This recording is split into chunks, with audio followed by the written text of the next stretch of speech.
Today I am creating my go-to pro watercolor palette, a professional grade 18 color set made out of just 3 primary colors that is everything I will ever need to paint with as a beginner. Let's go. The idea here is very simple. I am going to take my Daniel Smith Essential set and I'm going to pick a red, a yellow and a blue. Now this set has both cold and warm versions of these 3 primary colors and I am choosing cold. And because these are professional watercolor paints, I am making sure that my palette will be top quality. But because I am only using these 3 colors, I am getting a whole palette by a fraction of the price. Then I need to get my palette and I'm all about minimum investment for maximum reward here, so I don't really need a fancy palette or pens, although I do have some right here. I am using an ice cube tray as my palette. That way the colors I create today will dry and all I'll need to do to use them again is to re-wet them. Guys, how magical are watercolors? Now I could have done this 2 ways. I could have mixed the paint straight out of the tube, or I could have had a little bit of water, which is what I'm doing, of course, because the colors will mix better and because that way I will get a clearer picture of what the color will look like when I make my swatch. But if you're making one of these, you can totally skip the water, okay? It is your choice. So I have started by putting my 3 primaries at the very start, and this kind of looks like a race. And I will be swatching them as I mix so we can see together the colors I'm creating. And now we are mixing some secondary colors, so greens, oranges and purples. Oh, look at that, lovely.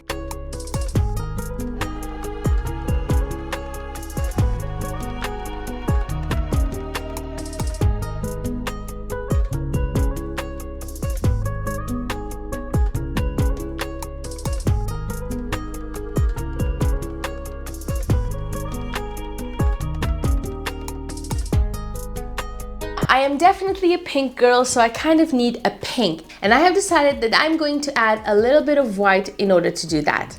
I'll get a somewhat pastel color, but I love that.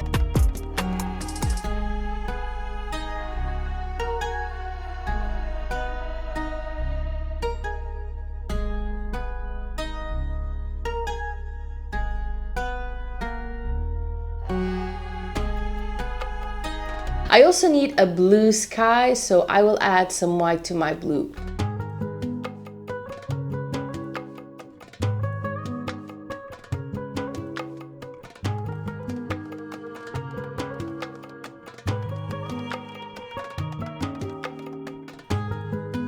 Oh, these pastels are so pretty. I don't think I'm done here with them.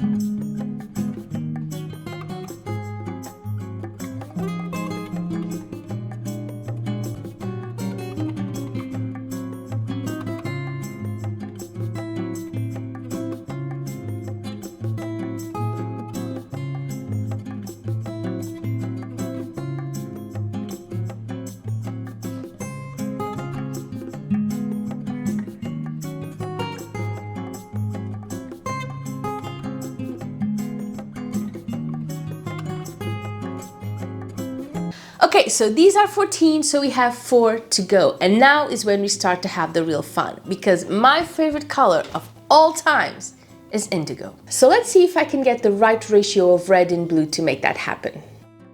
Okay, time to make a little disclaimer here, guys. Today's exercise is not about pigments or, classical mixes. I'm a total beginner here, so I just want some really nice colors and I want to be able to experiment with my color mixes. It is the best way to learn. So yeah, the pigments that make up indigo or whatever color I'm creating here probably aren't exactly these, but I'm liking what I'm seeing, so there you go. My next must-have is yellow ochre. So yellow with a touch of red and a touch of blue. This is all about the ratios here.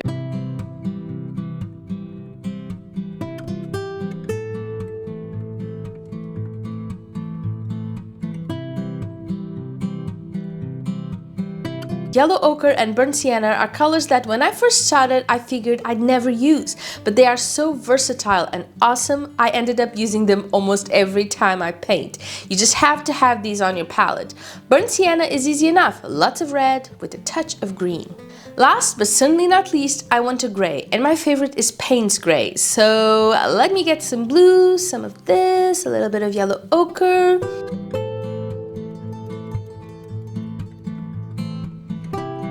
And here we have it, guys, my palette. This was fun. I'm just not very happy with my gray. It is not Payne's gray, although it does have that bluish tone that Payne's gray has. But yeah, other than that, I love my colors. I love my pastels. I love everything about it. Look at that. So ignore the gray. The purple is beautiful. The pastels are wonderful. The ochre, love it. Mixing watercolors is so much fun and by far one of my favorite things to do. And how inexpensive was this? Tell me, what colors would you add? Please leave me a comment below letting me know, and I will see you soon. Bye bye.